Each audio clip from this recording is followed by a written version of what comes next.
여기다 보고요. 이렇게 저를 보시고요. 친구 따라 강남 가듯이 몽골에 생각 없이 갔다가 그곳에서 콜링을 경험하고, 그런데 이제 가족과 함께 거기에 살러 가니까 첫날부터 다르더라고요. 몽골 오길 잘했다. 글쎄요. 좀 뭐랄까, 뭘 잘했을까요?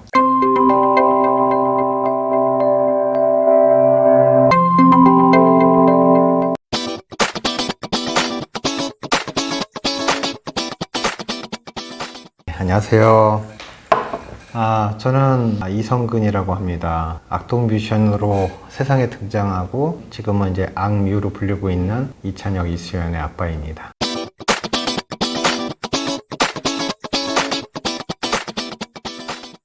저는 고등학교 1학년 때 주님을 인격적으로 만나는 경험이 있었고, 제 삶을 그때 이제 이미 헌신을 했습니다.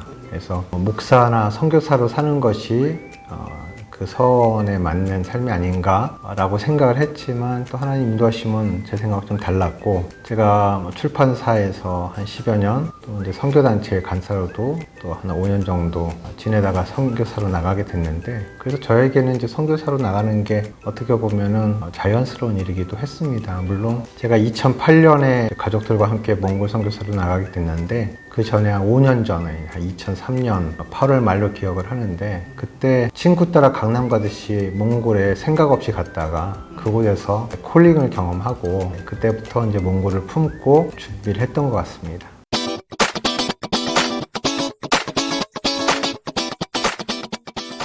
그 당시엔 제 아버지 어머니가 교회를 안 다니셨어요. 그래서 제 부모님의 허락을 구하는 것, 아무래도 이제 큰 아들이, 동생, 남동생이 하나 있긴 한데 큰 아들이 해외에 나가서 산다고 하니까 이제 걱정하실 거 아닙니까? 그래서 부모님을 설득하는 게 가장 좀 어려웠던 일인 것 같아요. 오히려 이제 제 가족들의 경우는 그냥 응당 제 결정을 따라줄 거라고 확실히 믿었기 때문에 그 부분은 별로 걱정하지 않았습니다. 저는 제 아이들에 대해서 하나님이 책임져 줄 거라는 확실한 믿음을 가지고 있었어요. 한국에서 선교단체 간사로 지내는 동안에도 여느 아빠들처럼 일찍 출근하고 늦게 퇴근하는 그런 아빠였고, 아빠의 부재인 상황에서 아이들이 사역자의 가족으로 사는 게 늘 재정적으로는 좀 어렵지 않습니까? 그런데 그런 상황에서 아이들도 고기 먹고 싶어요, 뭘 하고 싶어요 라고 했을 때 기가 막히게 그날 이제 하나님이 돕는 분들을 통해서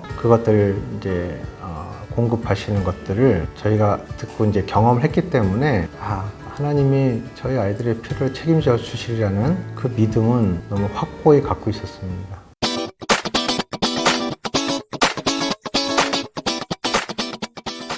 저는 몽골에 가서 선교사로 나가기 전에도 한 5년 동안 단기팀을 데리고 개인적으로도 한 10여 차례 왔다 갔다 했기 때문에 그래도 몽골에 대해서 나름 좀 익숙해지고 좀 편해진 감은 있었죠. 그런데 이제 가족과 함께 거기에 살러 가니까 첫날부터 다르더라고요. 단기 선교가 됐든 아니면 여행으로 가든 이것과 살러 가는 거는 확실히 다르다는 걸 알았어요. 그 모든 것이 가족들, 특히 이제 저 아이들이 그때 어렸기 때문에 아이들에게는 너무 위험할 수 있는 요소들이 주변에 너무 많았던 거예요. 그것 때문에 늘 좀 긴장하고 조심스러웠던 그런 시기들이 좀 있었던 것 같습니다. 아이들이 어느 정도 1, 2년 살면서 좀 익숙해지고 하기 전까지는 그게 가장 좀 불편하거나 좀 어려웠던 순간이라고 할까요? 네.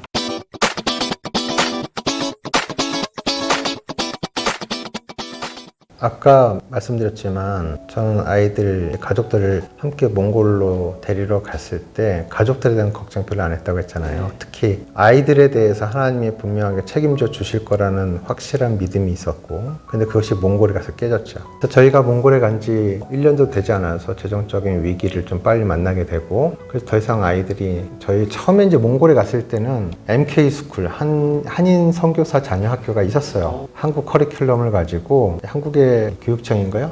교육부에서 이제 인가가 되는 그런 공식 커리큘럼을 가지고 거길 나오면 한국의 학교를 졸업하는 것과 똑같은 인정을 해주는 그런 학교가 하나 있었기 때문에 처음에 갔을 땐 저희가 고민하지 않고 그 학교를 보냈어요. 근데 제가 1년도 되지 않아서 재정적인 어려움으로 인해서 학교를 더 이상 보낼 수 없는 상황이 됐고, 그때 아이들이 몽골에 갔을 때가 초등학교 6학년, 초등학교 3학년 나이였죠. 그래서 저희가 몽골에 갔을 때 가자마자 학교도 못 들어갔어요. 왜냐면 그때 몽골에 전염병이 돌면서 학교에 휴교령이 내려졌거든요. 그래서 저희가 5월에 갔는데 5월이면 이제 1학기 중이잖아요. 그러니까 1학기 중에 학교들 다 휴교인 상황이었어요. 그래서 엄밀하게 얘기하면 그 다음 해, 한 반년 정도밖에 학교를 못 다닌 거거든요, 저희 아이들이. 그렇게 학교를 다니다가 이제 못 다니게 됐고, 그래서 저희가 뭐 홈스쿨이라고 하는 게 얘기는 들어봤지만 홈스쿨이 어떤 건지 어떻게 해야 되는지 전혀 알지 못했고, 집에서 공부를 해야 되는 상황이니까 그래서 홈스쿨 아니겠는가, 이게 홈스쿨이지 하고 했던 것 같아요. 나중에 또 시간이 지나고 보니까 저희가 그 홈스쿨은 저희가 생각하기에 이제 실패했다고 생각을 하는데, 그 이유가 홈스쿨을 잘 몰랐던 거죠. 나중에 이제 홈스쿨에 대해서 제대로 알고 보니까 저희가 했던 거는 제대로 된 홈스쿨이 아니었고, 그래서 더 힘들었던 것 같아요. 집에서 공부하는 어떤 그런 스타일이나 그 홈스쿨 다운 과정이 아니었기 때문에 저에게도 아이들에게도 힘든 시간들이었지 않나 생각이 듭니다. 부모로서, 네. 아빠로서 힘들진 않으셨어요? 마음? 무척 힘들었죠. 그래도 1년은 괜찮았어요. 첫 1년은. 뭐 그럴 수 있다고 생각했어요. 다만 아이들에게 미안하긴 했죠.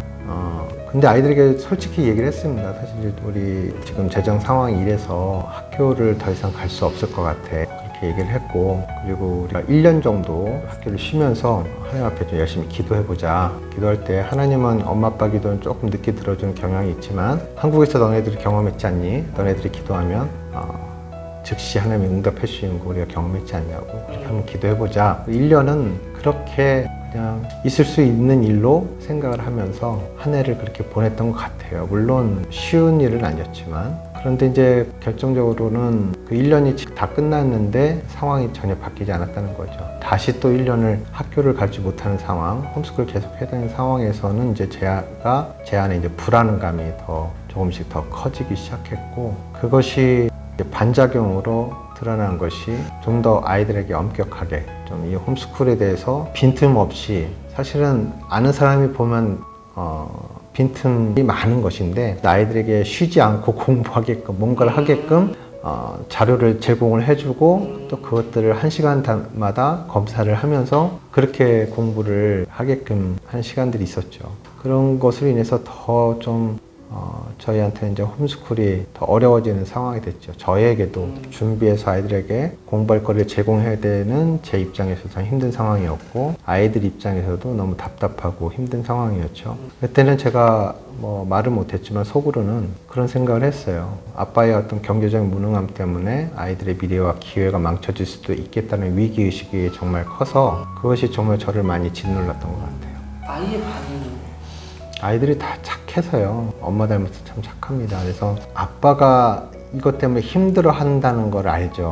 알아서 아이들은 오히려 아빠를 위로하려고 우리 계속 홈스쿨 해도 괜찮아요. 하하하하 이렇게 하더라고요. 근데 저는 그 용납이 안 됐어요. 왜냐면 아까도 말씀드렸지만 왜 하나님이 응답해 주지 않는지 이해가 되지 않았고, 제가 믿는 하나님은 이러시면 안 되는데 라고 하는 그런 마음들이 더 커져갔거든요. 그래서 제 마음은 계속 불편했었고, 더군다나 큰아이가 중학교 2학년 중2 나이, 중2는 외계인이라고 했던 그 나이에 사춘기 증상이 약간 이렇게 도드라지는 그 시기를 만나면서 사실 갈등도 많았어요. 그 2년 차를 겪으면서 그게 저나 아이한테 더 힘든 시간들이 됐었죠.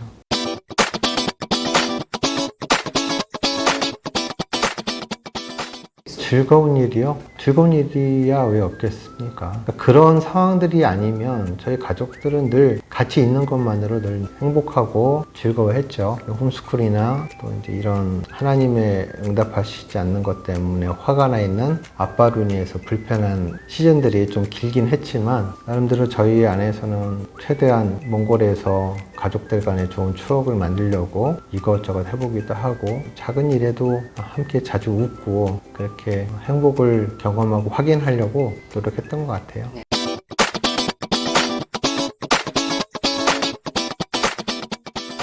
당연히 아이들과 상관이 있죠. 저는 선교지에 나갈 때 다시는 한국에 들어서 살 일이 없다 생각하고 다 정리를 하고 나갔던 거기 때문에 한국에 들어올 계획은 원래 없었고요. 그리고 이제 아이들이 음악을 하고 오디션에서 우승까지 해버린 바람에 이제 대중가수로서 연예인으로서의 삶을 출발하게 됐잖아요. 그런데 그때도 이미 나이가 고등학교 1학년, 중학교 1학년 나이, 우승할 때는 이제 그보다 한 살 더 먹었겠네요. 아직 다 미성년자 때였기 때문에 회사와 계약을 하고 한국에 살 때 엄마가 필요했죠. 아이들의 신앙적인 부분도 있지만 또 돌봄의 문제도 있고 해서 제가 이제 아내를 양보를 한 거죠. 회사에다가도 요청을 해서 엄마가 아이들과 같이 살 수 있도록 이렇게 요청을 해서 그렇게 살게 됐고요. 그래서 아이들과 아내는 일찌감치 나오게 된 거죠. 만 5년을 채우지 못했던 것 같아요. 그 이후로 저는 2017년 정도까지 안식년을 이제 첫 안식년을 갖기 전까지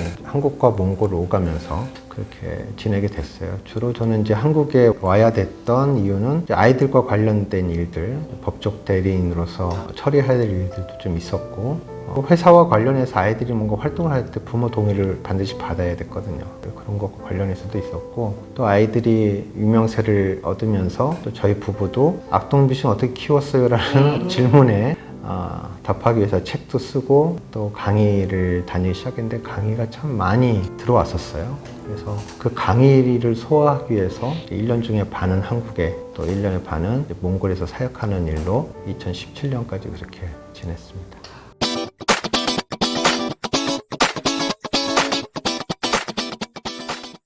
미니스트리 더 함께는 고립 위기에 처한 선교사를 돕는 단체를 표방하고 있습니다. 재작년이었죠. 재작년 2월, 3월경 우크라이나 전쟁이 막 터졌을 때였고요. 그때 또 코로나의 막바지에서 해외 여행이 가능한 시점에서 제가 유럽에 나갈 일이 있었어요. 동유럽과 발칸 지역을 갈 일이 있었는데 제가 간 김에 우크라이나 상황을 좀 보고 제가 섬기던 교회도 그렇고 또 저희 가족이 이것을 위해서 좀 도울 일이 무엇이 있을까 현장에서 좀 그것들 파악하고자 하는 욕구가 좀 있었어요.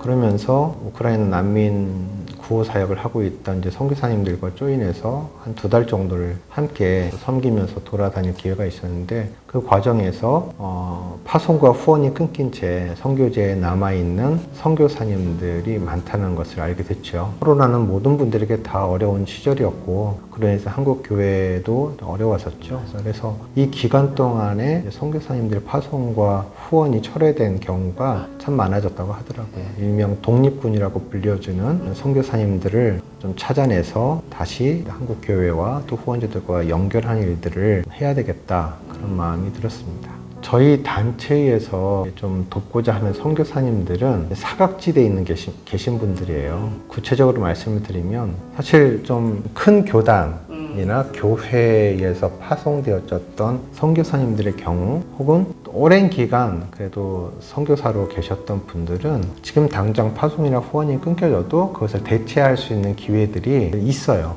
그런데 오히려 좀 중소교단 파송은 받았지만 파송교회나 후원이 전무한 경우에 선교사님들도 있고 혹은 소속이 불분명한 이런 분도 있어요. 자기가 자기를 파송한 분들도 있고 어쨌든 그 현지에서 선교사회라도 가입을 하려면 파송교회라도 있어야 되니까 그냥 파송장 하나만 써주세요 하고 그렇게 나가서 사역을 하시는 분들이 있어요. 아무래도 그런 분들은 여전히 사각지대에 있는 분들이거든요. 그래서 우리 한국교회도 한국에도 뭐 저희들뿐만 아니라 이미 오래전부터 선교사 케어 프로그램 운영하는 단체나 그런 기관들이 많이 있는데 대체로 그분의 어떤 파송교회 파송장을 기본적으로 요구하거든요. 근데 그거를 낼 수 없는 분들이 있는 거죠. 이제 그런 분들을 찾아내서 돕고자 함이 저희 단체의 취지인데, 그럼 이분들의 어떤 신앙의 건강성이라든지 이런 부분들이 평가라고 얘기하기는 조심스럽지만 뭔가 검증하는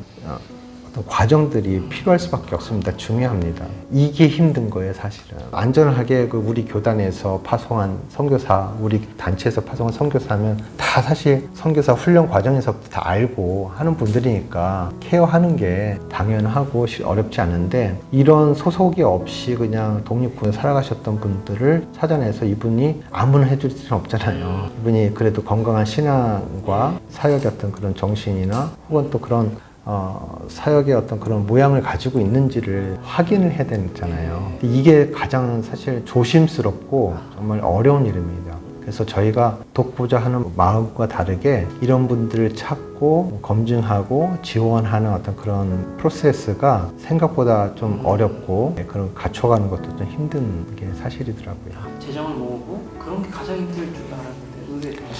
저는 저희 단체를 만들 때 돈으로 일하지 않겠습니다라고 했어요. 물론 필요하죠. 근데 제가 이 단체를 만들 때 이런 단체를 만들어서 이런 분들 도와야 되겠다, 가능하겠다고 여겼던 분은 뭐냐면은 앞에도 말씀드린 것처럼 제가 여전히 지금도 아이들이 데뷔한 지 10여 년이 지났지만 계속해서 강사로 초청을 해주셔요. 많은 교회들에서. 그 교회들을 만나고 방문하고 또 교회에서 목사님들을 뵀을 때 그분들이 저한테 질문을 하시거든요. 아, 지금도 몽골에서 사역하세요? 아니면 지금 뭐 하세요? 이런 질문을 뭐 이렇게 인사치레라도 그렇게 해주세요. 저는 그게 기회일 거라는 생각을 했습니다. 제가 이렇게 계속해서 많은 교회를 방문할 수 있는 기회를 갖는 것도 하나님 열어주신 기회라고 생각을 했고, 목사님들께서 그렇게 저희 안부나 거취를 물어봐 주실 때에 이런 상황들을, 선교사님들의 처한 어려운 상황들을 또 소개해드리고 또 이 일을 위해서 저희 단체가 돕고자 한다라고 하는 것을 좀 알려드리면서 이런 분들을 좀 교회가 같이 협력해서 또 파송하고 후원하는 일에 함께 할 수 있도록 초청하는 일들이 가능하겠더라고요. 그래서 돈이 된 게 아니라 저희가 돈을 모아서 이분을 도와드린 게 아니라 결국은 선교는 한국 교회가 해야 되지 않습니까? 그래서 교회가, 우리 한국 교회가 이 선교사님들을 지원할 수 있도록 그렇게 연결해드리는 역할을 사실 지금까지 제가 해왔던 일 가지고도 가능하겠다. 근데 이거를 좀 더 단체 이름으로 한다면은 그래도 뜻을 모은 여러 가지 동역자들도 계실 테고 좀 더 규모 있게 단단하게 그 일들을 펼쳐나갈 수 있겠다는 생각을 해서 단체를 만든 거였고요. 예, 그렇습니다.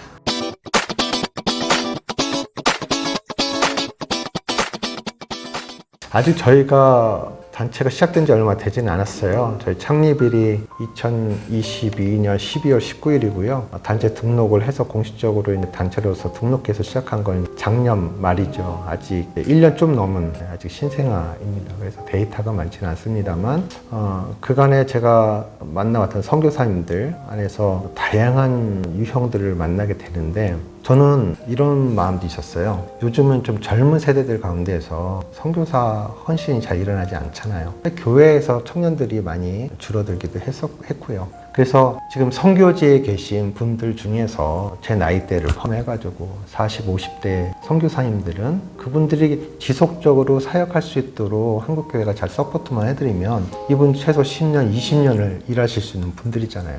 그래서 그런 분들 좀 도우면 좋겠다는 생각을 했는데 선교지에 나가보니까 의외로 젊은 분들 가운데서도 헌신하는 분들이 있는데 그 헌신의 정도가 자기가 자기를 파송하는 거예요. 그런 분들이 계시더라고요. 어떤 태국을 거점으로 한 모 단체가 있는데 원래는 한국에서 시작된 어떤 문화선교 단체예요. 근데 본인들이 하고 있는 어떤 문화적인 콘텐츠들을 가지고 동남아 중심으로 공연 사역을 이제 몇 번 지원하러 나갔다가 마음을 받은 거죠. 근데 이분들이 뭐 한국에서 문화사역단체로 이렇게 있었지만 사실 한국의 문화사역의 역사가 벌써 3, 40년은 됐거든요. 그럼에도 불구하고 30년 전이나 지금이나 달라진 게 별로 없어요. 문화사역자들에 대한 인식이나 대우가요. 그러니까 이분들에 대해서 어느 교회나 기관이 파송해 줄 데가 없는 거예요. 그러니까 이분들의 결정 뭐냐면 본인을 파송했어요. 본인 단체가 본인을. 그래서 한국에는 그 단체가 없어졌고요.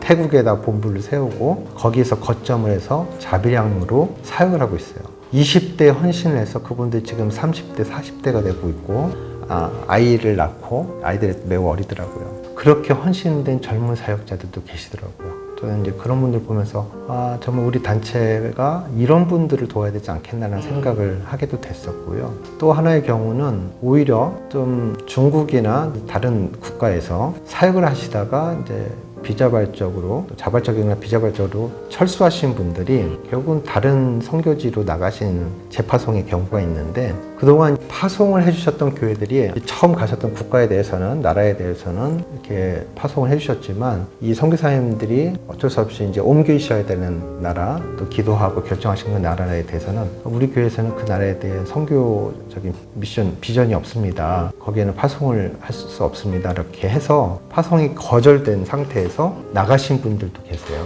그런 분들은 이미 20년, 30년을 첫 선교지에서 이렇게 헌신했던 분들인데 남은 인생도 또 선교지에서 보내고자 이렇게 나가고자 하시는데 그런 분들을 또 파송해줄 교회나 기관들이 없어서 그냥 본인들이 또 스스로 주님 믿고 이렇게 나가는 경우들 보게 되더라고요. 물론 이 선교지에서 오랫동안 성실하게 사역하신 분들은 이런 경우에라도 결국은 뭐 어떤 관계를 통해서 후원이 계속 연결되고 하는 거 있는 것 같아요. 그건 가능한 것 같습니다. 그런데도 여전히 제가 아는 그분은 파송교회는 없어요. 어떤 일부의 어떤 개인적인 또 몇몇 교회들의 소액 어떤 후원금, 정기 후원금을 통해서 사역들을 계속 해가는 것들을 봅니다.